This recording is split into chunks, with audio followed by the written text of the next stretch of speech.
What's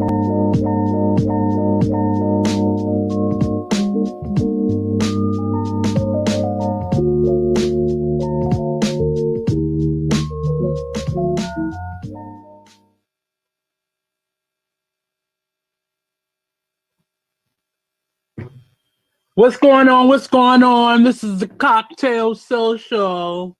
I'm not the kitty cat, but I got a little something on with you today. Well, Blue may join us, at some point. But we definitely have Mama K and Big Man, Big Daddy Jonathan joining us today. So we got a couple questions. Is this the month of love, the month of blackness, all those things? So we have a couple questions that we're going to talk about today. We just going to jump out there. Do y'all got Valentine's? Yeah. You got a Valentine? Yeah. Yeah. Who you doing for Valentine's Day? Well, you said, what am I doing or where am I going? Who? You said, who am I doing for Valentine's Day? Is that what you asked me? What's the plan? What's the plan for Valentine's Day? Do y'all celebrate it? Like, is it still a celebration? I saw candy and stuff in the store, but it's not. Well, for us, it's not a big deal because we Valentine's all year round. But we're gonna hang out. We're gonna do some sweetie type things. But COVID put the kibosh on pretty much everything. So I'm still on Pinterest trying to figure out what kind of sassy type meal I can put together. But outside of that, it's the regular deal. We're gonna cozy up and cuddle and converse like we normally do. I'm wondering, with COVID being such a prominent, blaring sick, because it ain't stopped a lot of people. It hasn't. People still having sex parties, they getting it in. So I don't think Valentine's Day gonna be any different. But I think it's gonna be, I want to Skype. Let's Skype. Let's do you fix your meal, I fix my meal. I'll send you a meal. I can get that sexy with it. I'll send you a meal. Let's just Zoom this date. Let's Bumble. What is it called? Bumble? I don't know him. Well, yeah. I was thinking the same thing, like Bumble. What? Bumble's bounce. Yeah. Now, I did read an article that a lot of couples are doing virtual dates and exchanging gifts through the mail and things like that because COVID is real. It's taking people up out of here. It's changing families. It's doing a lot. My heart goes out to our good friend Jamaica and her family right now. They're still in the battle. Hang in there, y'all. We love you. But yeah, no, COVID is nothing to play with. Neither is the flu and people's allergies and sinus infections. Like all these cootie bugs is floating around. So if you're not good about washing your hands and keeping your hands and nose and feet to yourself, then don't do it. Stay masked up and do it virtually. Some of y'all been doing it virtually pre-COVID anyway. Virtually, And that's only because I'm kind of in a long distance relationship now. But I tried the virtual thing. It is cute. It's better than just talking on the phone because you get to see the person and you eating, I'm eating. I got a nice little camera set up now, so make it sexy. But you can only get but so much out of a Zoom conversation. Is that a new wave? I know apps and such as how people meeting now, but you said you used the app, didn't you, Kay? I did. I used the app to meet my Valentine actually, and we were on the phone and through text for a long time. We actually stayed on the app for a long time. Because I wasn't about to give out my phone number to random strange because people crazy. We stayed on the app for almost a month before I gave him my phone number. And then actually the next number I gave him was my desk number at work. I was not playing out here in these streets. Bad work. I'd be scared. Yeah. I'd be scared. I've tried dating apps. I just don't. In person, I can be flirtatious. I can be funny. I can be, but on, I don't know what to say to people outside of hey, how you doing? Where you from? What's Boy, on? them how you doing? You sit them people to death. Go sit there, WYD, how are you? I'm, This Right, HRUWYD. straight line conversation. You never see them words cross. a little bit old. I spell out my sentences. Oh, I can't. I be trying to decipher what the hell they mean. I can't flirt. That's my issue. That's why I think online works so well for me. Flirting for me is just so weird. I'm not even a big fan of small talk for real, but flirting is really odd. Like I'll start talking about aliens randomly, and I'm like, you I'm like sitting there like I'm like, I don't know what to talk about anymore. Like I like deep conversations. I like that shit to get kind of weird. And Don't want to get deep like that no more. They don't no, serious no. more. They want to jump right to so you fucking. That's the next. but But see, you I know mean, what's I think also good about an app is you can jump right to that as well. true. But if that's not what you But if it's not what you're looking for, you can also not do that as well. right, I mean, I probably could do that in front of somebody, but I'm gonna start laughing, and then Yeah. like I feel like people in front of you, they start needing a posture, and they want to tell you about their job and money and shit. I'm like, I don't give a damn about that, baby. I'm just See, that's the next type of person on the app. The ones that's looking for the homosexuals. That's jobless and moneyless and looking for somebody to. They always got to pay their way to work, or they just lost their job, or just need money to do some shit. Like I mm-mm. so I think the key to online dating is your profile, and it's not just like I feel like I was successful because my profile was no fluff. There was no fluff there whatsoever. I'm not trying to say like, oh, I'm exciting and I like trips and I like hiking and da da da da da. My profile was what I'm not going to do is this. Don't ask me what color my panties are. Don't send me no dick pics. This is what I'm interested in. Please don't do, da da da da da. Like I put it out there. I'm dating with intention. Okay. I want a friend who can lead into something more meaningful.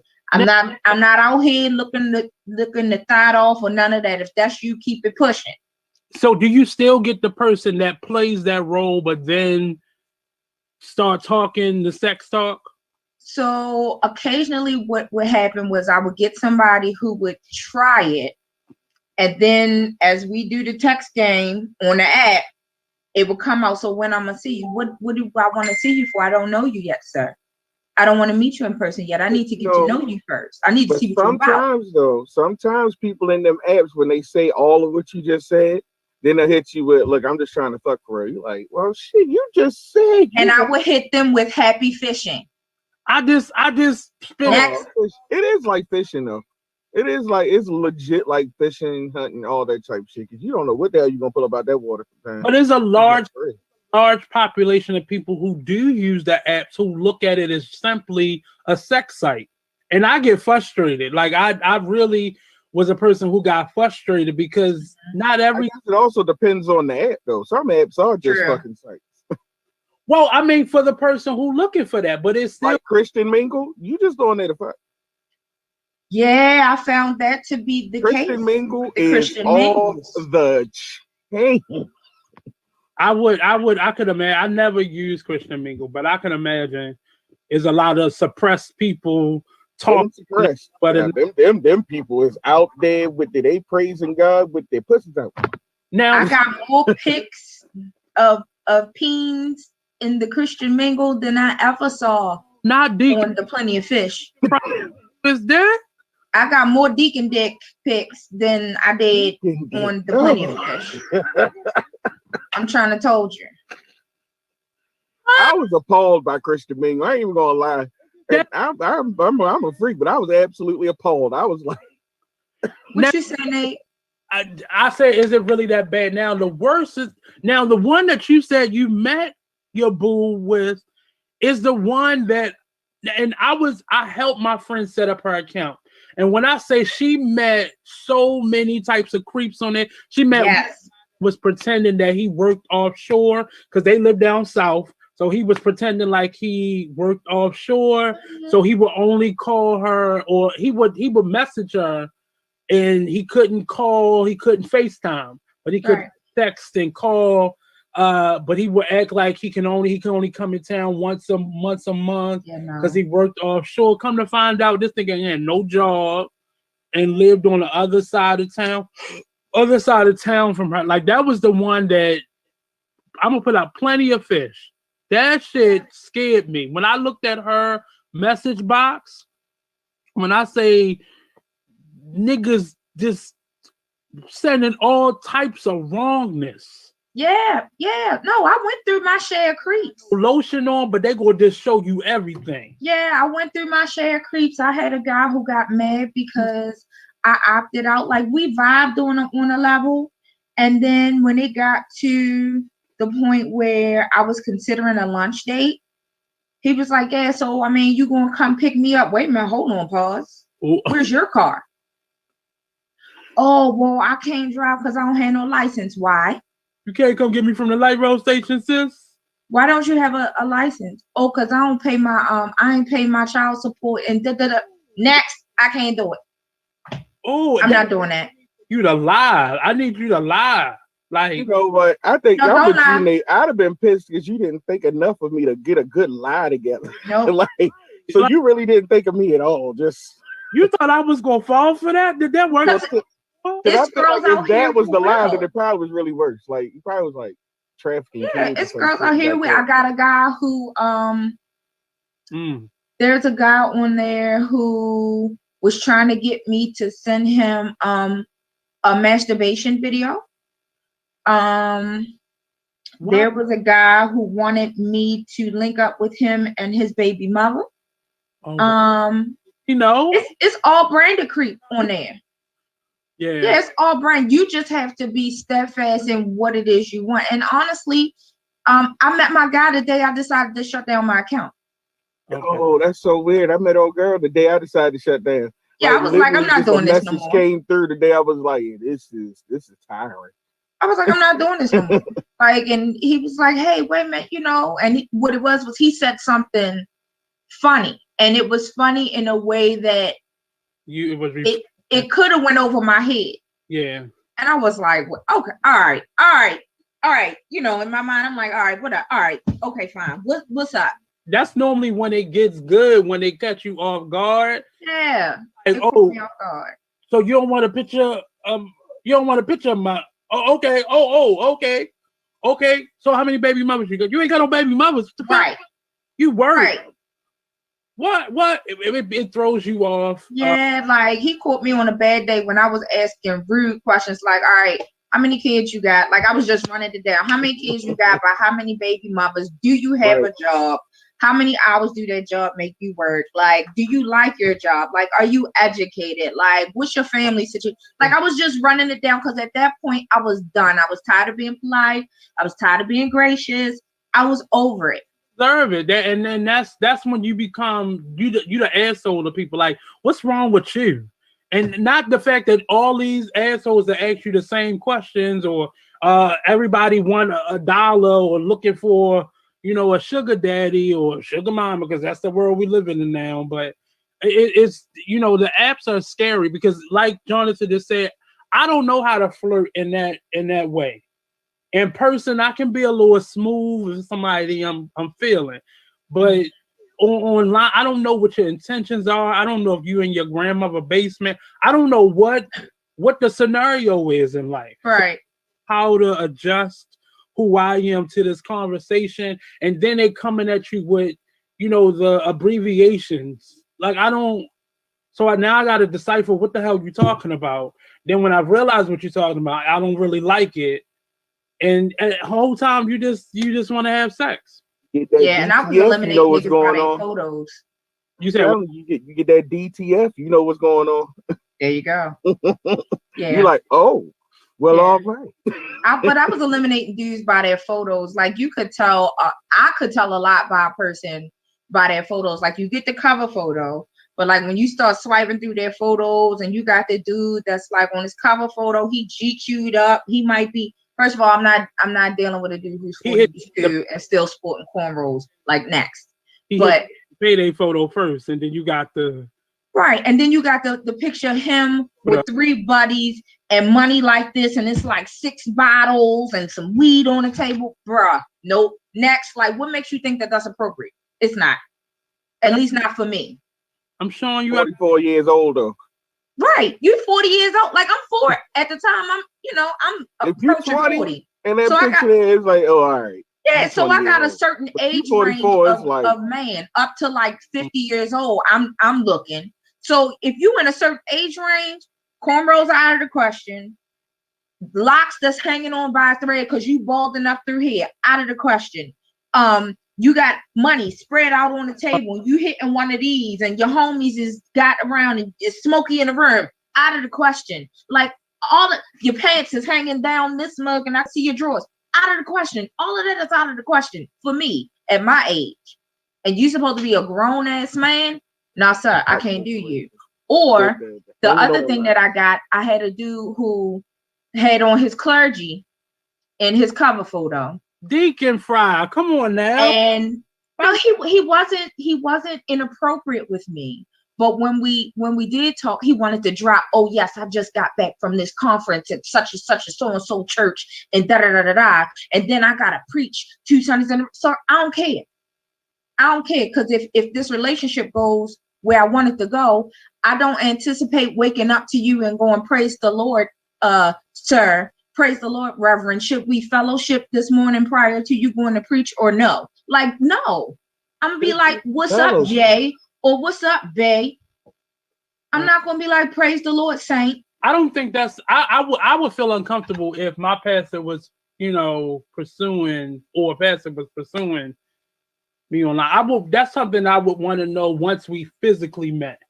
I don't think I want to know that right, because then now I'm trying to question and I know that's kind of two-faced. Preachers are hermits. I don't believe I mean, they they're should human be. Too. When you want to know that up front instead of They don't you want to go to church and then go weeks. home and jerk off every Sunday. I feel like they got to find a good thing at some point too. And sometimes it's good that I'm a big proponent of not eating where you shit or working where you shit, living where you shit. So it's nice they not just mingling in the same church congregation. Because some of them do, hello. Some of them do. Quite a few of them do. But and where you go find you something. Have you any of you ever shat where you ate? Yeah, I did one time, and that's when I learned how to. And it taught you a good lesson. You do not do that. It was at my job. I was in my early 20s, and I did not realize that I had such a great job because I was too young to understand the money I was bringing in. But it was cool. And me and my manager, we embarked in a great. You fucking with managers. I don't trust managers because I remember her. I was about to say, Karen, some player, you know who I'm talking about. We not gonna put her name out there. She's very married, and that was a long time ago. But me and her, we would let that store close. see, managers aren't to be trusted though. It's if it comes between you and them, they always go choose themselves. If at that particular point, I was the side. I wasn't even the side. I was like I was a dish that set off the plate. Ooh. It was cool because it was just something to do every now and again. And well, you was the Jello at the ain't no damn Jello now. I mean, maybe some cheesecake. I mean, you can go Jello me now. I was like, oh, they got Jello. I don't want to. No. I was rich and creamy. Something real tasty and satisfying, like cheesecake or something, but not Jello. I hate Jello.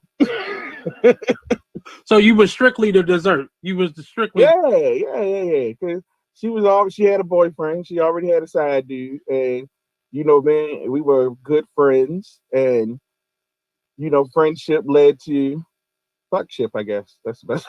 I've always dealt with people who was managers in other departments. And the worst part is we messed around for like her whole rise to fame. Oh no! From assistant manager to store manager and Well, But then to the when top. stuff fell down, that's how I lost my job. And I was Mm. like, man. Oh, But they knew what was up though. They felt so bad they had to fire me. Like they gave me the best firing package I've ever been given in my. I didn't know people got fired and got more money. But severance. You got a little severance Yeah, package. little golden parachute or golden umbrella. yeah, they padded me very well. And That That's was hush money. You know that, right? what I was to say. well, yeah, but Got a little endowment. they're Yeah. like, shh. You play nice now. We Like play nice, you play nice. so. So we all agreed that it's okay to maybe Oh, do. somebody said, have we ever checked out Facebook dating? A lot of that they have men I 50 heard to. that that's a thing. So I just found out that Facebook dating was a thing from a singer in the city who made a post about it. And let me tell you something. Facebook is strange enough by itself. I can't believe they jumped into the world of dating. Okay, so I was on again, off again throughout this pandemic because I've been, in a pandemic. I don't Right, right. a motherfucker in another city because you might have the Rona. But it was late. It was in the beginning of this pandemic. My sleeping habits was all off. I gotta say all this. It's a testimony. Right. Right. Facebook, and I was like, oh, this ain't cool. Like, Right. nervous because I was like, what if I run into all of the fucking artists that I know or all of the teachers that I know? But then it assured you that they won't see you until they like you. So if they like you and you like them, then that's the only way you will see each other. And I was like, okay, that's cool. Right. That's cool. Right. Oh. But see, preface this. I'll preface it by saying this: on all my pages I've ever tried to do or had for a couple minutes, I always turn mine into like a business page. Okay. I put my jewelry website on there. I'm an artist, and I never really used a photo or something that you could really tell it's me, because I always get uncomfortable because you can find me before I can find you, and I'm Understood. nervous about that. But I tried it, and when I say it was like Craigslist, it felt like Craigslist That's dangerous. because anybody that I know. been looking at you, they found you. Mm. It's the weirdest thing. Who really got a crush on you, and you have no idea? Mm. Facebook is weird anyway because your phone number and you got to go through Yeah, all if you're that not shit to get careful, rid your of phone it. number is on the It Facebook. is, yeah. But it Um, back to your profile, like you can't see their profile. What you can okay. see is a few mutual friends that you have in common, which is a It's little. also scary too. I don't like that either. It felt. Facebook sound like you got the Maryland case search. Anybody you talk to, like, hold on, let me Yeah, real Jack. quick. Let me Mm-mm. Mm-mm. Is that when you live in so I live in Charles Village and it's like Mount Vernon, those downtown surrounding community. When you live in those areas, specifically this area, you get really creeped out when you go to say the market, and this person is either following you or they want to say something to you. That's why the apps don't work for me long term. I'll try it, and then when it get creepy, because you got to see these people, and then it shows you how far you are from people, and Mm. I get concerned. I get concerned. I ain't gonna Mm. lie. I had my time in the sun where I definitely was hoeing off on them damn thoughts because it was just so easy. You Mhm. just go in there like, damn, I really could fuck her right now. And like you may not feel like doing somebody that you did in your phone or whatever. And then you just look on there and then it's like some random chick like, hey, I'm down to fuck too. Like I ain't got nothing to do. You just be looking for some strange. And, Right. then you go do it, then you go home. And you in 7-Eleven with all the other niggas that's doing it, all wearing the same outfit, all getting the same products. And Smelling like the same. got together and had a meeting. What's up, my Zell? Hey, oh, Badu came here. Play. Rob every single show. You see these roots? These roots look like more than Badu up underneath here. So Mazel, today we're talking about Valentine's Day, and we know you have a boo. So how are you spending Valentine's Day? Probably in the house chilling. You cooking? To be honest, I haven't celebrated Valentine's Day in so long. I don't even know what day this should fall on this year. Oh Jesus! I'm just being honest. It's gonna be Sunday. Oh, okay. Well, I'll be in the house. I think it's half and half. I know a lot of people who still celebrate it, and I know a lot of people are like, "Damn, it's Sunday." Oh, okay. Right. Let me go scrounge something. I'll say this, and I know a lot of people, frown upon when people say this kind of stuff, but you should be loving your boo or whomever all year long. You know what I mean? Now, don't get it twisted. I love I love like the little holidays and setting up the little rendezvous and all that type of stuff so that you can, kind of keep the spice going. But with Corona, I mean, who really? You know what I'm saying? Like, Yeah, it's risky for hotels. You know what I'm saying? You don't know what you're gonna get. You go out, you can't really go out to really eat like that. You know what I mean? So if your chick can't cook unless you go on DoorDash or something, you know what I mean? You might end up with McDonald's or something for Valentine's Day. Oh Lord. Real Not quick, me, because I know how to cook. Isis came in the chat and she said that a 61-year-old man told me I was approved because I didn't want to meet with him the first day that he liked me. Well, and see, that's another thing. On a lot of these apps, people are, what you doing? Let's and guess what? Nope. That 61-year-old. If that's what you're looking for, then well, that's what we're talking about. It was like it's. I think it's all about intention. It depends on what you actually on there for, and if and some people literally are on there and I found out from a friend of mine that, well, actually, I found out from my boo thing that on the flip side with the men, the women that are on there, a lot of them are basically prostituting. They're using the app to prostitute. Oh, survival sex is a thing in this. Yeah. No, some of them, they ain't even survival. Some of them just, but this one chick, she asked me, she said, "Are you generous?" And I said, "Am I what?" Oh, yeah. I said, "Yeah, I give my love freely." And I'm talking about like, is you gonna give up like lobster tails or something? Right, I was in there I mean, I'm not gonna make you pay for your dinner if we go out or something like this. She just wrote LOL. She said, "Oh, baby, this ain't for you."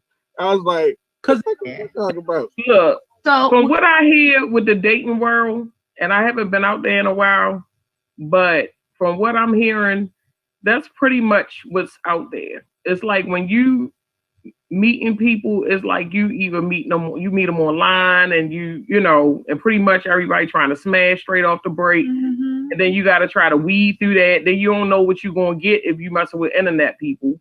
Then, as far as on the street, I mean, everybody wearing masks. So, you might exchange numbers with somebody that looked like a beaver behind that joint. You know what I mean? Well, for me, I'm talking dating pre-corona, before cholera, and it was it was like I think I always knew what I would get by the place that I met him. Right. So like if I was at the Windsor Inn, I kind of got an idea of what I just picked up. Oh, the Windsor. What's the one right next to the Windsor? Corinthians. If I was I definitely knew what I got. Melbourne, where I got. This old lady got my Melba's. What you thought you was gonna get? It's called Melba's. Well, I went to Melba's because my homegirl Jamaica, if she listening, her and her people was down Melba's party one night. I was like, okay, I'm gonna go hang out with them. So we go. It was I think it was Mingle Mondays. I don't really remember. Mingle Mondays. So wow. I got there and I didn't see them. They was in the back of Melba's because if anybody ever been in there, there's the real tight part in the front, and then there's the back. And so I couldn't find them. So I just went to the bar in the front and I sat down. I said, let me get a little drink, chill out. Old girl next to him, at the time I was 27. You was supple. He was with that bit supple. Walk into the den of lions. He So walked she into said, the and Cougar's she den. Did he? all right too. So she He kept busting that getting joint. me. It was like, wow. Right. Every time Walked my up in the drink got Cougar's empty, den. she would pass me another one. Here you go, baby. I was like, okay. hmm She was getting you that She kitten. had Get you like on the. get She had you. you on the titty, What the She was and she like, was get leaking you motherfucking liquor all the way. when This I baby tell gonna you, sleep good tonight. I think she Bill Cosby me because the next thing I remember Oh God. is I woke up down on Catherine Street. Ooh. Now, for y'all who know Baltimore City, you know where Catherine Street is. In Ooh. And West Side where it Shopping is in Center. relation to where Melba's That's all the way across town. is. Crosstown and down. So when I woke up, you know, and Oh I, God. Woke up. You don't remember. No, he should have said when I came No. to. Because When he I came to. when you came to. but wait a minute, my phone was on the charger. My clothes were folded up neatly. In Oh, the she took care of you. Ooh. Right there. That's I mean, I was That baby drunk. bald He said naked. that baby drunk. Right. So I woke up and I smelled food cooking, and I didn't know where I was because you know you look out the window. That could be anywhere in Baltimore at that particular point. It's just real home. Ooh. no, Yeah. So Yeah. I'm like, Did oh you my drive god, there? huh? no. Did you drive to the club? Yes. Oh Lord. So where's your car? Out In front, front. she drove me. She drove my car back. Ooh, she got herself out. Oh, She got you good, baby. No, it gets better. It gets better. So then after I get up she put and I'm panicking, but I'm getting dressed and everything, and I'm just sitting there like, what happened? Then I look at the trash can and there's 3 condoms up in that joint. No. I'm like, At No. least you wore condom. At No. least you wore condom. I'm like, a grown woman he was dealing with. This ain't no jack. Indeed. so Say no, now young my girl. heart's going like this. It's like, okay, we got to go. She got you, boy. Go to the bathroom. And Probably wash your clothes in. Okay, is it clean in there? You know it's sparkling. spotless. You You know it's sparkling. This is was as we're talking about. These are spotless. Yeah, that's a grown woman. This That's a lady grown folded his clothes. I mean, real breakfast is cooked. I can smell the potatoes and onions and the food cooking and everything. I'm like, ooh, and then this a crossing guard he dealing with. This is hold on, got Anita Baker playing, and I'm sitting there Crossing like, guard, Nate. I got to go to work. I got to go to work. So baby, it's Saturday. Chill out. no, it wasn't. This was a Mingle This Monday. lunch lady. He fucking with the Mingle Monday. So That's I the fucking opened lunch lady all day. no. I opened the bathroom door, and this little snotty little boy is standing there. Oh, My grandmother said breakfast is ready. So wait a minute. I said, your grandmother. So I closed the bathroom door and I just start screaming. I'm like, don't cry. My grandmother said Okay, do you remember what she? I mean, so you don't even know what she looked like at this they point. still I friends. couldn't remember if it was her or the one that was, I don't know who it was. But anyway, I finally gathered my strength. I stood at the top of them steps for so long. You looking like a stalk up that bitch. Right. I'm telling you, if anybody that came out of the room or got to the bottom of the step, they'd been scared as hell because I'm in the dark just standing there. Oh, So Well, I bless make her. my way down the steps and she's sitting on the couch, this black leather couch. Ooh, oh fuck no. It's Wait a minute. No. Watching Maury Povich smoking a cigarette with one of them little silk scarves on and this big ass Tweety Bird shirt on. Slippers. no, that type of woman, once you get her, you can't go. He's still fucking her, y'all. No, I'm not. I never saw this lady again. He's seen Thanksgiving. As I saw her at the slaughterhouse one time. But Right up the street from it. Right. So she was sitting and she smoked. She was like, "Good morning." I mean, old rough voice. Good morning. I said, like, "Yo, what's like going on?" Sisters from The Simpsons. He said, "Did you want breakfast?" I said, "No, I gotta go to work. I gotta go." That's what I'm talking about, a working man. I was like, "All right, then I holler at you." And I closed the door, got in that car, and I had clothes in the back, and I worked at the league at the time, so you know they got showers and everything there. I got to work, and I sat in that parking lot and cried. like I a bet you damn did, baby. Pumpkin. Because I I was bet like, you did. this woman was old. Ooh. She was old. I mean, I just sat there and I just was like, Apparently what it was is your good. life You went coming back 3 to? times. I mean, don't think I He slipped him a Mickey and one of them what they call them pills that they sell at the corner store. Oh, One of them fake Viagra's. them right. oh, the rhinos. Rhino, that's pill, it. yeah. They work though. Lord have mercy. I heard they work. They work, though. don't think I ever had I've been told. she hit you with the Tuesday walk of shame. Yo. Oh yeah, Tuesday morning walk of shame. So I When got I a tell question for you y'all. that my whole soul, it was just like it is time to reevaluate life. I called Jamaica. I was on the phone like, why you leave me in there? Why you let me leave with her? She said, "Why you look so happy?" Y'all know how Jamaica talk. Right. You look so happy. It's so funny. He topped it. That I don't have a story for that one. Look, I got the only stories for reason he days. felt so comfortable is because she smelled like his grandmother a little bit. I quit. I'm done. That powder, that Gina tape. It felt like home is what the fuck happened. She done laid him on mama's bosom and fucking set his ass up. Yo, but you knew. I should have known when I saw them white diamonds sitting there. I was like, Oh, nigga, no.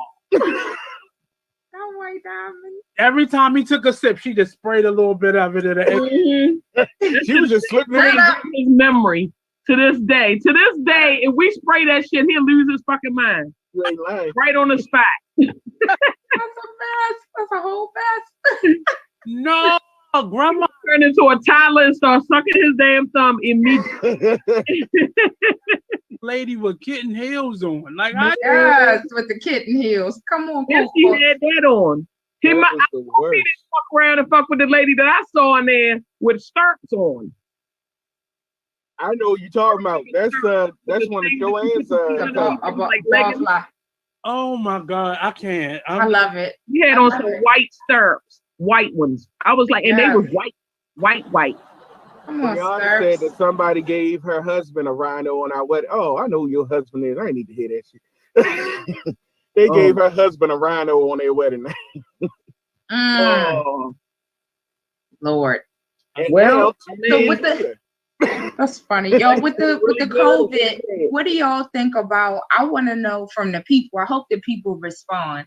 Like, ISIS will respond. yeah, oh good. Well, Isis, I'm gonna ask you, maybe you know somebody. Like we with got Isis COVID, what and are Rihanna people in the chat. okay? Hi y'all. What are people doing who either have roommates or have a boo who have roommates? Or what if you and your boo have a roommate? What are y'all doing for Valentine's Day? There's some COVID around. oh well. I mean, Cocktail COVID. What? What you say? I said cocktail COVID. Shit. See, Cocktail at that COVID. point, look, y'all roommates. So if you're gonna get some little kinky shit going on, they need to just go in that damn room and close their ears, or maybe they should have somebody over. Then ain't nobody worried about what everybody else doing. see, I mean, 'cause I'm not cooking for the room. I would cook for the roommate. You would cook for the roommate? I think I would cook for the roommate. Just I don't know. It depends on the roommate. If it was me, I might cook for the roommate. All right, they got their little dinner. If they ain't got nobody to hang out with or whatever, or I might, see if I know somebody that ain't got a date and try to hook them up with somebody. But when it came down to the business, I'd be like, excuse me, if you gonna continue to watch this movie, we gonna, we gonna step out real quick. My thing with Valentine's Day is I treat Valentine's Day like I treat Black History Month. It's Black History is a year-round thing. We all are aware of this, we all know it, but Black History Month usually has like the best black events, the best, people get grant money to fund black stuff on Black History Month. So you can really go to some good shit. And I feel like Valentine's Day is just like, it's a 365 thing, but this is the one day where you could kind of, I guess, do something big. Be a little extra. That's what extra. It's just like, and either you want to participate or you don't want to Right. participate. Any of you ever been in a space on Valentine's Day where you didn't have a Valentine's Day with Valentine's? Yeah, and the cocktails were I cheap don't and think the I, food was well, inexpensive. I haven't because I've I have. always had a relationship. But I will say with one of my exes, I mean, it was like everything was always like, flowers and roses and, wine. And I mean, like the whole nine, like go all out, and then I kind of, dealt with people. It was like, okay, you might give each other cards and then they might not be into, the whole Valentine's Day. So it's like, it kind of put a damper on it because I actually like, doing little shit like that. You know what I mean? Fancy it up, Nothing even wrong with it. Gifts is whatever, nice. whatever it is. You know what I mean? It's People act like they don't like gifts. Everybody like a little gift every hell now. yeah, everybody like a damn gift. Now, Whoever said one that, of my favorite Valentine's days was me and Karen. This was years ago. We went out. We got dressed up. We went out Valentine's Day. We ate. We drank. It was like it could have been seen as sad because his auntie and nephew sitting out just getting but then sloshed. nobody know that, but y'all. But no, No, but it but didn't wait a minute. matter, Here's the like thing, because because it's about love, and that's my homie. I love her to death, and we had when a the good twins time. activate. Right. Shoot. Right, I mean, and when I say we was dressed, niggas was laid and out, we, right? and then they got them little prefix meals, so you get the whole 3-course meal. Yeah, We was yeah. drinking, then we went dancing and shit. Like that was one of the best Valentine's Day because Yeah. it really was what it was for. It was just love. Yeah, because I've even had a Valentine's Day where I had somebody, but they won't shit. So Yeah, been there, yeah, you know. been there. And have any of you ever been ghosted like right before Thanksgiving? I mean, I said Thanksgiving, my fat ass.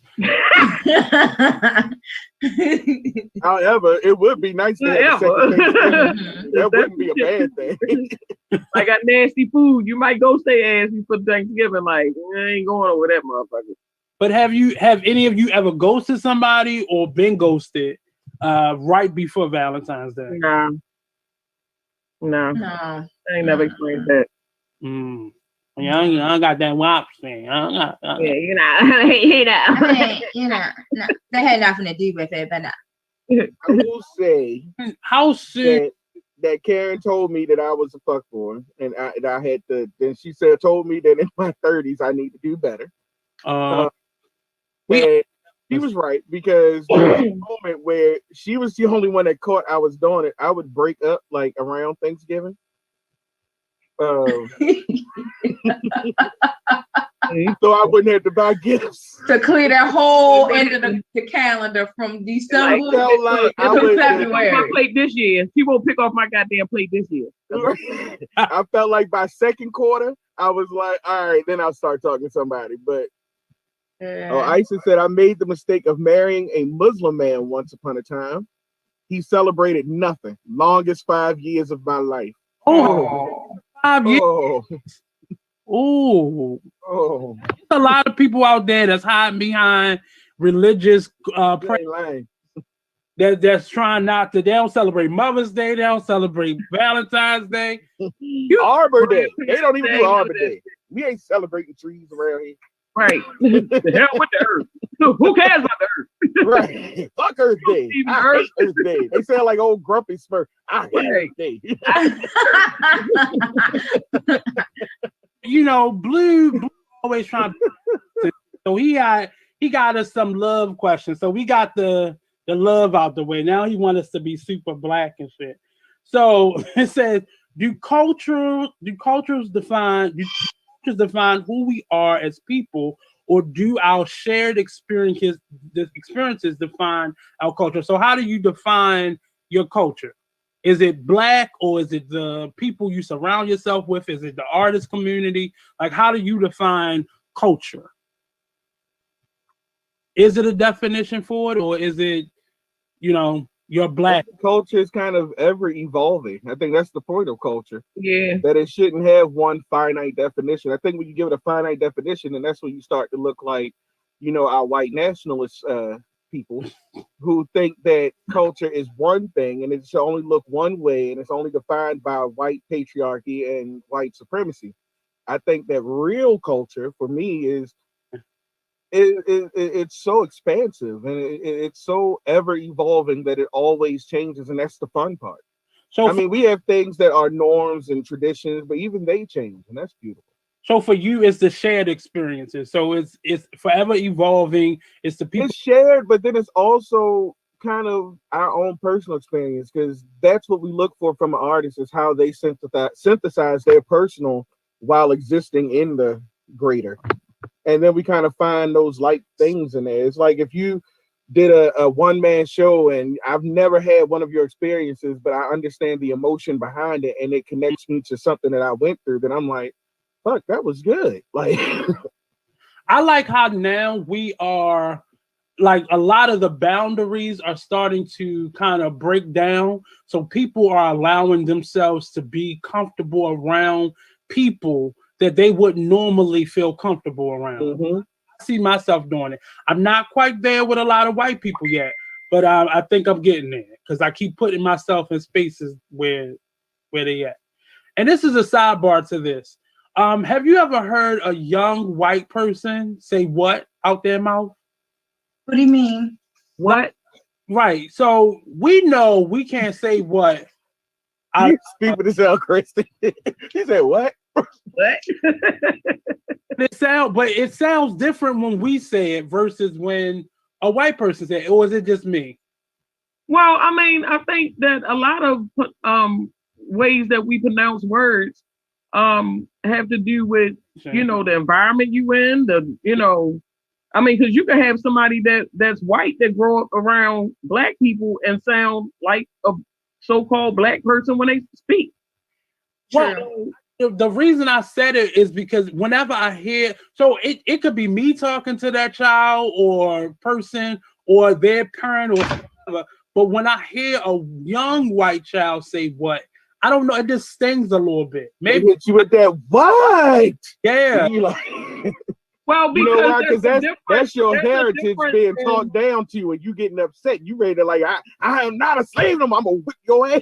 You ain't gonna whip. I'm telling you, have flashbacks. I know what you mean now, and I get you. When a little white kid disrespect you, you do feel like, you know what? For my great that could not stand up in your little ass. Wait a minute, we can't hear you, Nate.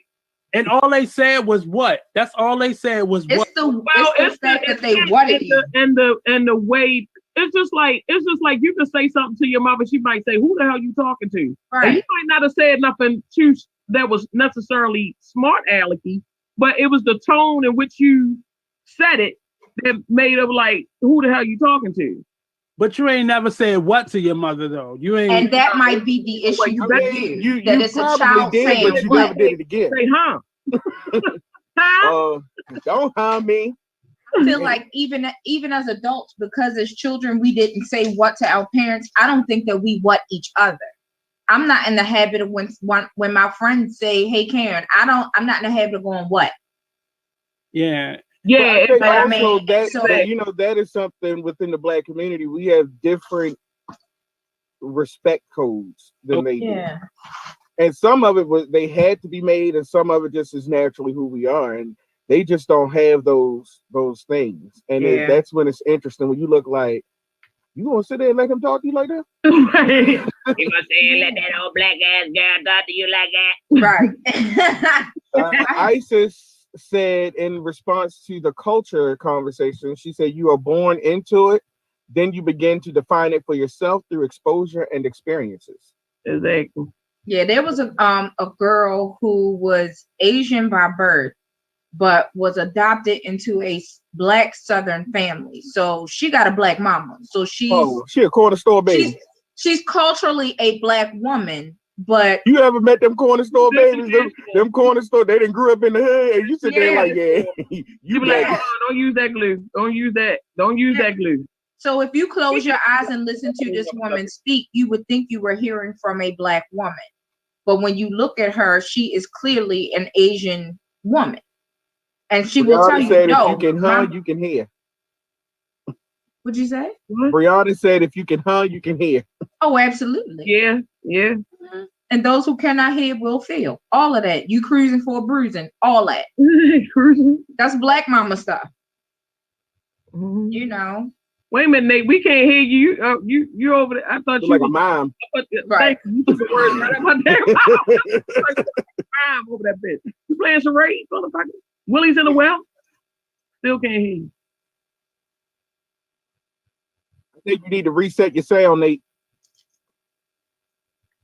Can y'all hear me now? There you go. There you go. There you go. I brought up that just to name some things that make us different. So for me, that has always been a cultural difference for me. Like something I know I could never use the word "what" out of my mouth unless I was trying to be disrespectful. Right. So what are some things that you notice that are cultural differences amongst people that either didn't grow up the way you grew up, or people who are from different races? Or They don't speak when they enter a room. Yeah. I had a problem with that out of one of the gentlemen who works on my job. He's a white gentleman, very, very petite as a man. And he would just walk into my office. Mind you, I could be having a whole conversation with a whole other person. And he would just walk in my office, totally disregard the person who is talking, and start speaking to me. And I'm my mother's child. And I'd be like, wait a minute. First of all, I did not sleep with you last night. That clearly that's a thing that's just said in my family, because he did not understand that at all. Because my family would always say that, like, I ain't sleep with you last night. You can speak. Right, I'm like, I did not sleep with you last night. And second of all, we were speaking. You need to excuse yourself.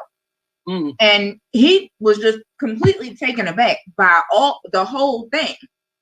You know what I mean? But I found that a lot of folks of the Caucasian persuasion don't understand that when you enter a room, the responsibility to, speak first, greet folks is on you. I got one. Cultural differences. You better not stick your raw hand in not one platter. Talk. Multiple people gotta eat off of. Talk. You better use a fork. You better take a napkin. And if you do use your raw ass hand, you better wash your hands first, and then let whomever is in charge know that they listen. You wash your hands. I wash my hands. I'm gonna get this right here, and don't right. Shit, because I done seen that, or touch something and put the shit back. Like, who the fuck wants that after you done been blowing on? Washing hands is a thing. You blowing your goddamn nose is a big thing. Like, I don't like when people go in somebody's refrigerator and don't wash their hands. Yeah. Oh my gosh. Now, I also was brought up that you don't go in people's refrigerators. No, you don't. No, you don't. You better get uninvited. No. First of all, if you allow me to go in my refrigerator, we family for real at that point. if you let me go, we family at this point. Sure. Because everybody don't go in the goddamn refrigerator. If you just casually walking through my kitchen, we family. Oh, okay. That part too. You better, yeah. If you in my house, because I don't invite everybody. Can't come to my goddamn house. I'm sorry. And the only way you come in, if you came in and I didn't personally invited you, and somebody that I know invited you, they got enough sense to know who I want in my house and who I don't. Not only that, they called and told you, "Hey, look, I'm bringing somebody with me. Is that okay?" Yes. Thank you. And don't. That is some bullshit. You show up at somebody's house with somebody that you didn't announce first. Like, I got my homegirl with me. Is that okay? You could have brought that person's sworn enemy with you, and then they in there battling like Power Rangers, and you didn't even know it. Not Power Rangers, Jesus. Especially when I know she be hogging all the deviled eggs and shit. I got it, but you know what's so interesting with black and white relations? Like, how long have we been together, and they still act like they don't know us? Now we know them. Well, they don't want to know us. But I'm afraid. I think they acting at this point because we are the American culture. Yeah, we got the story. Food, we got the music. We got the language. We got the writing. We got your science. We got your inventions. We are American culture. Yeah. So you're not going to sit there and play me like you don't know me. Your ass is just sitting there. You playing. You pretending. Well, I don't think they know us. I think they know of us. Yeah, I mean, I'm being they don't want to know it. I mean, then you got to remember what they've been told about who we are. You know what I mean? Like they've been brainwashed on some shit too. Oh, yeah, a lot of them still think we got to tell. Yeah, exactly. Story. But Dick Gregory said, yeah, tell your mother, because the little girl, he said, the little girl came up to her and said, my mommy says you have a tail. He said, I do have one. It's in the front. Oh God. And I believe me, mommy is already looking. Trust. hmm I Don't get, know one thing: if white men don't like us, then women sure be.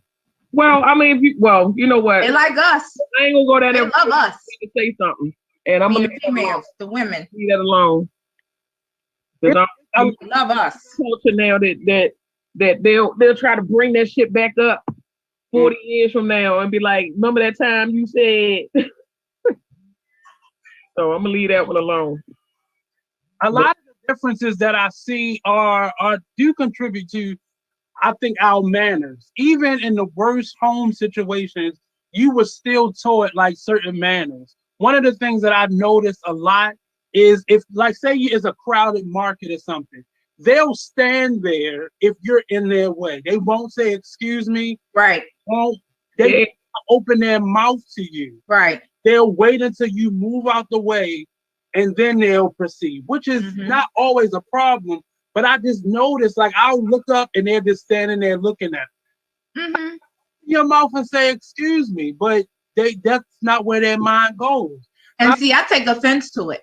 Yeah, I take offense to it because it's like, were you waiting for me to jump out the way and go, oh, excuse me, massa? Like, is that what you was waiting on? Because you will wait forever. You will die standing there. yeah. You know, but You also will turn to a pillar of dust go when ahead, you Locke. get that out of me. This woman, Minute that one. she's a sociologist, and she was talking about manners and just the social norms around manners and those things that most of the time they're race and economic based. Now, I want to say this, in the best way possible, but when you have working class or poorer white people, Mm-hmm. I don't know if you noticed, but they tend to say excuse me. They are a little more. I mean, they could probably cold ass hate your ass, but they are a lot more polite. I'll than- agree. Well, than- because they're humbled. They're a little bit more. because They're a little bit more humble than you know. because if you look at how Baltimore is changing, Baltimore is unique in the sense that gentrification has been happening not just to black people, but to poor white people as well. yeah. They were completely moved out of that whole Federal Hill, Fort McHenry area. They have been completely removed from Highlandtown, Mm-hmm. and the people, the white people that are there now are different.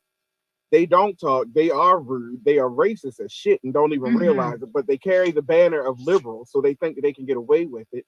I don't know. I'm Nate. I remember you brought this up once on your page, so I know you remember it. There was a white woman from the Patterson Park Association who wrote a whole article, and she just moved there, and she wrote a whole article about what she didn't like and black people in the area, essentially, and that there are there are different types of white folk that are very different. And my original Highlandtown people, yeah, they had some very conservative, old school race thinking. Right. Although most of them have biracial grandkids now. And love them. Y'all know. To death. Love them. Yeah. But the thing is like, I'm not the biggest fan of Dundalk, but they're a lot nicer to me in Dundalk than they are in, Harbor East. I had never I've experienced blatant racism or been witness to blatant racism twice in my life. Once when I used to march in one of the local community bands, and we had to perform at Harvard Grace. And when we went to Harvard Grace, we worked so hard because this is an annual thing. We worked so hard to get there. I'm a majorette, so we really work at it because we get judged on our skill. We worked so hard on this routine. We worked on our different routines and on our solos and everything. And when those judges saw us, Mm-hmm. They heard our drum cadences, our drum line had to get judged and all of that. They heard us before they saw us, but when they saw us, those judges pulled their clipboards up like this and literally turned their backs on us. They refused to even judge us. That was the first experience of racism that I had ever had, and it hurt me so bad that I literally cried. College. Say it again. Was that high school or college? No, I was part of a community band. I was a part of Charm City Challenges back in the day when I was still young and spry. And then and then more recently, it was crazy as crap. It was that, and oh my God, the thought just completely fell out of my head. Lord help my mind. Exactly right there. It'll come back, but either way, like wow, that is crazy as hell. But no, it racism is a super scary thing when you see it like head on and in your face. Like it'll make you angry, like super angry. Oh, I wish I could remember. Feels That is scary. like it feels sneaky now. Oh, it ain't sneaky. I went to white schools growing up, so Damn. racism was not. I went to Archbishop Curley. That Mhm. was the home of. That's where you sent your white child that you could afford to go to the other schools, but their level of asshole and stupid was off the chain. So that's where you sent your white children to. So it was so learning racism that way, coming from a black family and in black schools, and that being my first like real white experience, it was jarring. But I know today racism feels like an art organization, a nonprofit, not giving you the grant that you deserve over somebody who they keep giving the grants to. So it hits a little bit different now. It's not as overtly in our faces, but it's really it. I didn't really understand systematic racism until I started really being a part of these nonprofit organizations and Right. see how you're let in because they need a quota. You're let in because they have to say we have this many black people working for us. And look, Nate does the XYZ and he helps us with our storytelling. See, we like the black people. They take pictures with you. They do shit like that. But you will never know them beyond that. And you'll see how they'll treat you. They'll welcome you in and still isolate you. So do y'all see how, or I'll say actually this, how has racism changed for you since like we were younger versus today? And all of us are in the art field or the nonprofit sector in some way. How do you think racism has changed? Well, for me, when I was a kid, I really didn't. I mean, it was kind of more so like taught about racism. Like, we thought like the Klan and that type of thing. Like it was just you just knew about the Ku Klux Klan and you knew about um, slavery stuff that they taught you or civil rights stuff that they taught you. So it was never really that you felt it firsthand. Now, when I got older, I would see certain little things happen and might be directly towards me, but I've seen it. And I'm like, that was some racist shit. Like I had a supervisor tell me one time I had some gray contacts in because I had lost my glasses. And so I had the only contacts that I had was gray. And so he was like, oh, I didn't know black people had blue eyes. And I was like, first of all, what rock you under? Because you do have black people who have blue eyes and gray eyes and light hazel eyes and all of that. Um, so that was one ignorant situation, and he was in a higher up position, like high up, and was just dumb as a bag of rocks. Then I had another situation where we was out at a bar and this young so-called white girl was like dancing around in the middle of the floor and she was like, I'm gonna go dance for the colored people.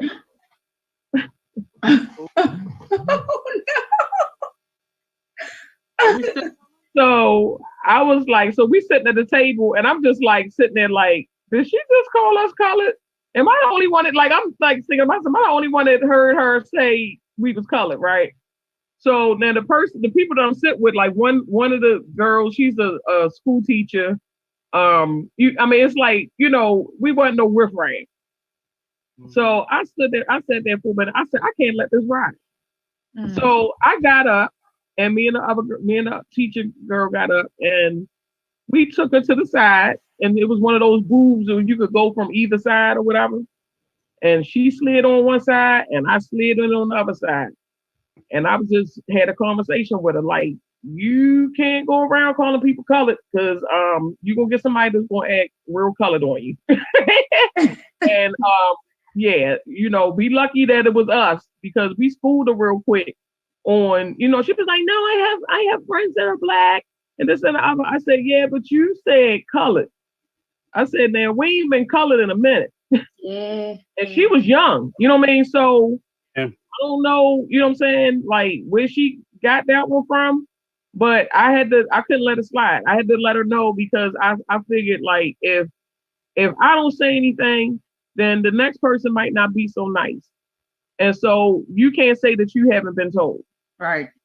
And Thank maybe you. you You just don't didn't know. know because of the culture that you were brought up in. Maybe you just didn't know. I'm gonna give you the benefit of the doubt. But today, when you leave here, you're gonna understand what color it really is.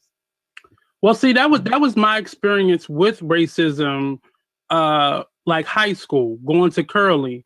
I don't really feel like younger white people are really racist until bitch you have about 25 and you should fucking know better because you'd have been slapped or cussed out enough times by that time to know better.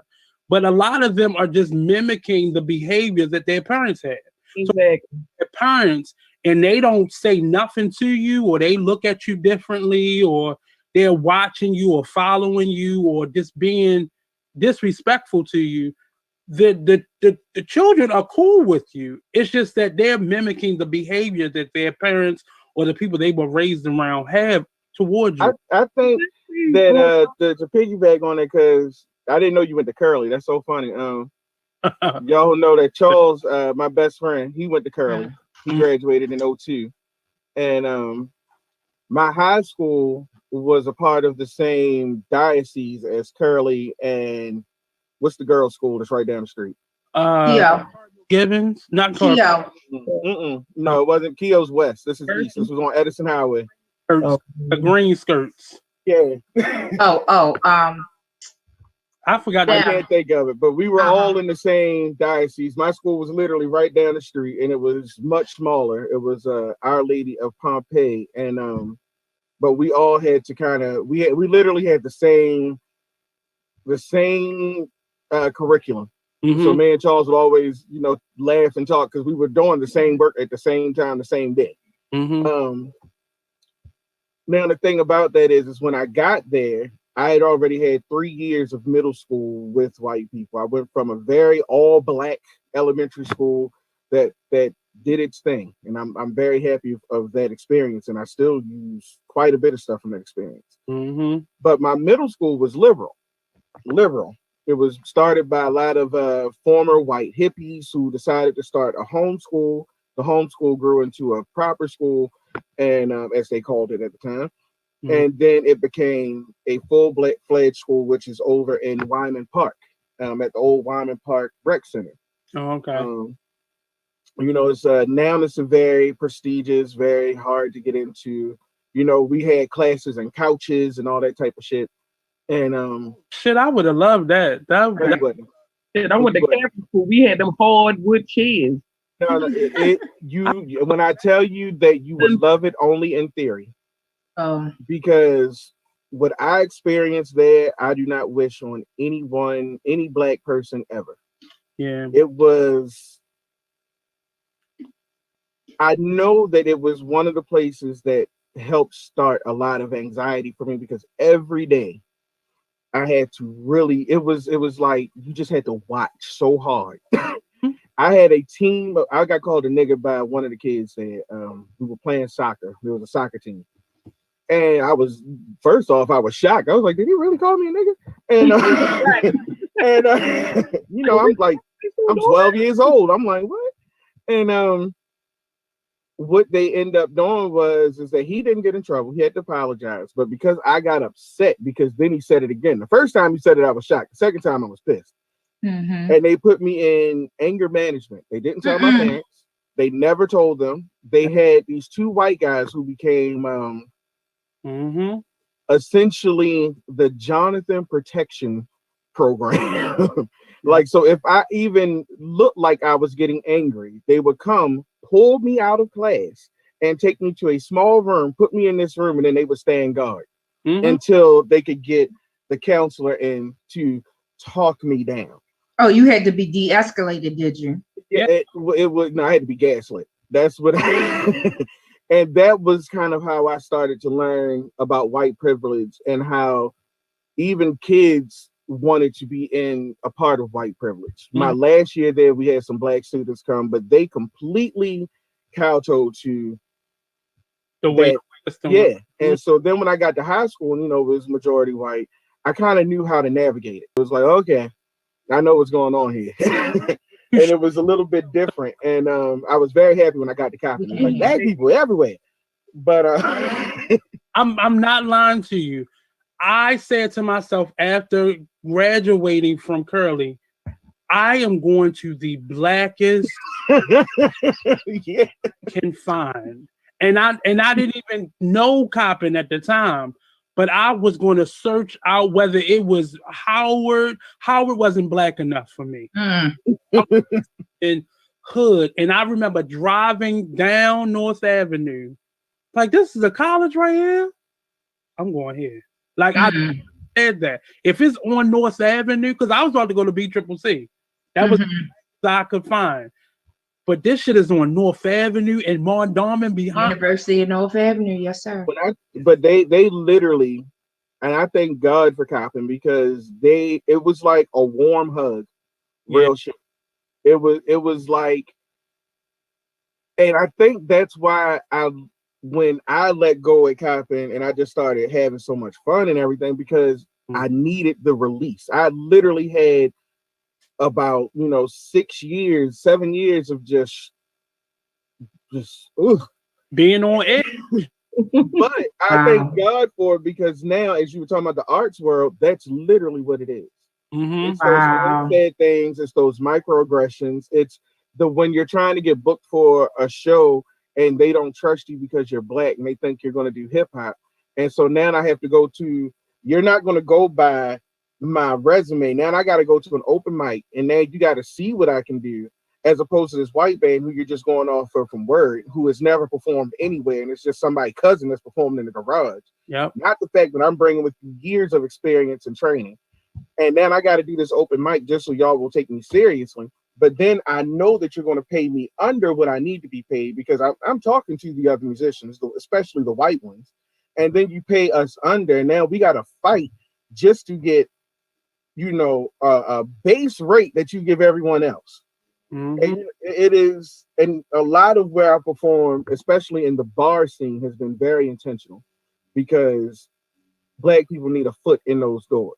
We started performing in Canton. There were no black bands in Canton. Shit, there was no black people coming to Canton to them bars when we first started. And but even outside of that, when we did this work this summer, I fully recognize that they will make continued money off of the work that I created and that we all did. That will be their sizzle reel to send to foundations to receive grant money. You're part of their process now. Yep. Exactly. And we will never get the grant money and the benefits that they will receive after the fact, that they will continue and go on because of our black work. And that is a problem. That is one of the most serious problems in nonprofit world. Some people call it the white girl mafia, because you have these groups now that are hoarding resources. And black organizations, they're like, oh, how come black people can't do that? Because black people making shit work with like $1,000 that you have to spread out to everything. So that takes care of And people are doing it out of volunteering, out of love, out of wanting to progress the scene. And then the problem with that is, especially in the black art scene, it starts creating this scarcity mentality where now you're fighting. It's this infighting over shit that no one has to fight over. Yeah. Yeah. And so, even as we see Station North grow, I'm always cognizant of who actually is growing for and who's behind it. And Yeah. that a lot of it is Micah. A lot of that is Micah. I And we ain't got no parts in it, but they're using the fuck out of us to make it grow. really a big part of my career has been me trying to use that big D word, diversity, figure out diversity. And I've gotten myself into a lot of trouble because I always come across as the angry black person in those white spaces because I see the bullshit and I've experienced the bullshit and now I'm gonna speak on it. And Mm. I've been blackballed from a lot of spaces. As much as I've done, as many people as I've worked with, I have a resume, but because I started little fires or conversations rather in a lot of those spaces, I was always deemed the angry black person. And you spoke about microaggressions. White people love to make us angry. And I'm gonna say to you in this moment, I'm gonna make a better effort to really share or learn more about you, Jonathan, because that's a lot of the same experiences that I had going to some of those same schools.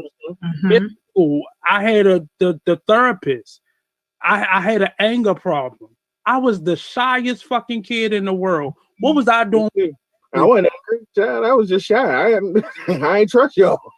I got sent to Kennedy Krieger in my sixth grade year because they thought I had an anger problem. No, I have a problem with white teachers talking to me like I'm stupid and Right. intelligent. How the hell do you think I got into these schools? I was intelligent, but it's those microaggressions that they'll throw a rock and then hide their hand, and then Yeah. Yeah. angry person. And I'm not trying to pit black men against black women, but as black men, I've watched, and maybe because I went to all boys schools, I've watched that aggression. And in high school, I basically became mute because I didn't want to be the angry person anymore. So I missed out Oh yeah. high school career because I just was quiet. I didn't want to be angry. I didn't want to get into fights with white people. I didn't want to, but I would watch, be called nigga. What's up, my nigga? By white kids. Of Oh, it. absolutely. I mean, also, I mean, because we were clearly in high school around the same time. This was the birth of Eminem and Wiggers, and that was their connection to Yeah. our culture. And so it was like it was intense. Mhm. And so my answer to it was, okay, I wasn't like a straight A student. I ain't ever gonna tell that lie. But I was a good student and I was a little bit of an overachiever. Like my extracurriculars were on the one, I wanted to be a journalist. So, I was going away every summer to these journalism conferences for teenagers and shit. So that was my thing. Like if I'm just gonna stay quiet and work. Yeah. And, even when we had black students there, I wasn't like them. I was artsy. I was a nerd. Nerds are popular now. Mhm. They weren't popular then. Right. I wasn't in the streets. It was like, oh, you from the hood? I'm like, yeah, I'm from it, but I ain't that. It was never me. And so I didn't fit what white people wanted me to be. So they had to try to figure out how to deal with me on a different angle, and they could never really. They're like, well, you're too Oh. militant to, to act like one of the white boys and listen to corn, but you're not, quite, a thug. So what the fuck do we do with you? But I'm lucky, my second year of high school, my school went to University of Maryland, and they got this crop of young black teachers.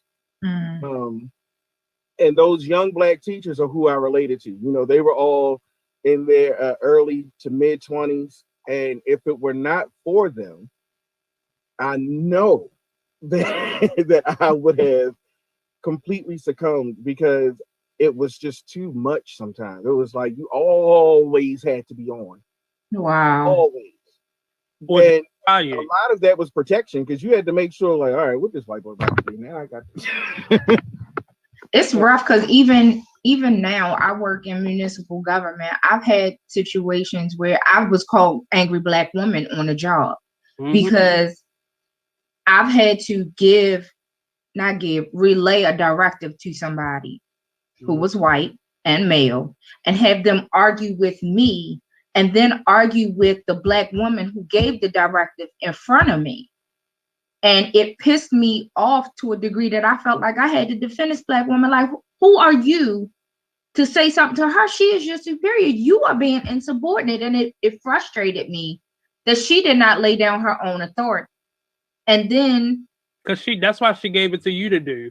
Because she already knew it was gonna be bullshit. to sit in a meeting and to have another white male speak about a black woman who was not there and to say that she was black as tar. He felt comfortable enough, I guess, because he's dating a mulatto black woman, I to love sit in a meeting full of other people, all mixed races, all backgrounds, all ages, and say, yeah, you know, such and so and so. She works over in this place. She's black as tar. You know who she is? I'm sitting in there. I'm not an active member because I'm taking minutes. And I look across at the sister who has a tight TWA, the teeny weeny afro, sitting across from me. And we doing the sister girl conversation. Like, did you hear this, MFA? Did we hear correctly? And I'm looking around at all the faces and they what? Mm-hmm. Shit. And that's when I said that, you know, I feel like everybody got a lineup with different personalities inside of them. My whole lineup looked at professional me like, so what we gonna do, sis? At the end of that meeting, I followed my supervisor into the office like, listen, check this out. If you don't do something, I'm going to HR because he cannot continue to run him up because that was not his first offense. It was just the first offense that I witnessed firsthand. He can't keep going on like this. Either you gonna do something or I'm going to HR. But see, that's how a lot of other cultures learn how to work the system. Even the lower management, the lower rung people who aren't even close to being, that's how they work. They come to work as if they're already the boss. That's what they were trained to be, that level of confidence. And we learn to work your way up where if you work real hard, you'll get a chance. And then we get jaded because the shit don't happen. So now we just come to work and do the bare minimum and fuck that shit. But yeah, and when how to get through the system. And you would think, oh, this bitch must be the general manager. And this bitch just started yesterday. But when we exude the same level of authority and confidence, then we're considered the angry black fill in the blank. Difficult. Or a bitch. Mm-hmm. Right. Well, I highly recommend for everyone. You know, I definitely am a big proponent of big up in my friends that if you get the chance, Charles Jackson, who is I've known him my whole life, that is my brother. He is a Curly graduate. He is also on the only black person who is on the board for Curly right now. All right. Yeah, he definitely stayed on because he recognized everything that he went through at Curly, and now he has become a mentor for black students at Curly. That's And he is now he was on the alumni board, but now he's actually on the board for Curly at large, which is great. But he also former president of the GBLA for the Urban League. He has always been a diversity practitioner. I highly recommend him. He will come in and very much shake up everything. I recommended him for a job that I worked at, and he came in and with a group of people, a group of other diversity practitioners, they shook up the dynamics that were taking place. And he pulled the wool, and it was hard. You know, we had one older white guy who just got up and left. He was just so mad because white girl started crying. So he just was upset because he was like, we don't have these problems here. Yes, we do. Yeah. We do have these problems here. And here's that you don't speak to the black people. That, you know, and, you know, those little things. And the black guy who walked in, he caught every dynamic. He came into to speak. He caught every dynamic that we've all been complaining about. That when we walk past, you know, you go the other way. No one actually greets you. No one actually sees you. They ask you, why are you here? Bitch, I got a badge on. Clearly I work here. And it's like they don't see us. And no, not at all. They really just don't see us. And it can sound like an excuse from us, but they really don't see us. They don't. Yeah, no, they don't. We don't exist until they need us. Oh, Until they need us. Or So until, here's or until something go missing and they need some fucking body to blame. But I recommend for anybody out there who is looking for a diversity practitioner, look him up. His name is Charles Jackson. He is on Facebook. He also is on LinkedIn, and he does diversity training. And I do know that he's done diversity training for several of my friends' offices. He specializes in corporate, so corporate and health, so disparity. So definitely jump in, and he does a great job with it. and he teaches city together and make him do diversity training one day. Absolutely, just one day for everybody. Right. And because he's a black male, I'm telling you, it is a very different situation when they see a black male doing it. They don't take it serious. I've sit in those meetings, and when is this over? Like diversity. No, nigga, this is how we all need to treat each other. Like you have a problem, and a lot of these, and I speak to a lot of the educational and arts programs here in this city, and probably cities outside of here. But we have a huge problem because they use a lot of our talent, our content, as you said, Jonathan, but they don't want us. And we're normally invited when the grant says you need at least one black person. At least one. And they bring in that one black person that's going to fuck over the other black people. And that's how they get by. Because people who will speak out, you're a problem. Difficult to work with. Yeah. Let's not. Yeah. I was about to say, let's not forget about those of us who are passing for white, who allow some of these microaggressions and things to continue forward. But just look at our system here. We let one black person get through at a time, and we milk that black person for every piece of social capital they have. And I'm not going to say no names because I think everybody in this city of color who gets something, they deserve it. But it shouldn't be you win this one grant and then you get cycled through all the other grants. And until we can't use you no more, then let me find the next person. The young lady who painted the portrait of Michelle Obama. That girl couldn't get any work in the city until she got that. Now she has these knees. She's getting all the work. Mother's calling. We are definitely getting the buzzer here. Our time is up. Mother's calling. So mother is calling. So on behalf of Blue Waters, who is not with us today, and Nate, who definitely did a great job as a moderator, and for Miss K, and for Mizell and myself, Jonathan, thank y'all very much for tuning in. Tune in with us next week, where I'm pretty sure the cat will be back and ready to scratch. Ready to purr. Y'all next time, thank you very much. Tune in. All right. In the Kocktail Social. Bye.